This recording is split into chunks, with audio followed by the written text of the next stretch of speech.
नमस्कार, आपण पाहत आहात साई 9 न्यूज मराठी। पाहूया या क्षणाची मोठी बातमी। जळगाव जिल्ह्यातील म्हसावद येथे बांधकाम सुरू असलेल्या उड्डाणपुलावर आज मोठी दुर्घटना घडता टळली आहे। मुसळधार पावसामुळे उड्डाणपुलाच्या स्लॅबसाठी तब्बल 1 वर्षापूर्वी लावण्यात आलेल्या 2 भल्या मोठ्या लोखंडी प्लेट अचानक खाली कोसळल्या। प्राथमिक माहितीनुसार स्लॅब टाकल्यानंतर या लोखंडी प्लेट अद्याप हटविण्यात आलेल्या नव्हत्या। सततच्या मुसळधार पावसामुळे त्या अचानक कोसळल्याचे सांगितले जात आहे। सर्वात धक्कादायक बाब म्हणजे याच वेळी या मार्गावरून विद्यार्थ्यांनी भरलेली एक शाळेची बस जात होती। बसच्या अगदी समोरच या लोखंडी प्लेट कोसळल्या।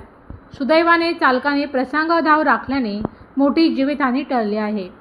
घटनेनंतर परिसरात एकच गोंधळ उडाला। नागरिकांनी तातडीने प्रशासनाला माहिती दिली। पोलीस आणि संबंधित विभागाचे अधिकारी घटनास्थळी दाखल झाले असून परिसर सुरक्षित करण्यात आला आहे। या घटनेनंतर उड्डाणपुलाच्या बांधकामाच्या गुणवत्तेबाबत आणि सुरक्षिततेबाबत गंभीर प्रश्न उपस्थित होत आहेत।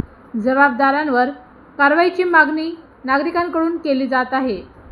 या घटनेबाबत अधिकृत तपास सुरू आहे।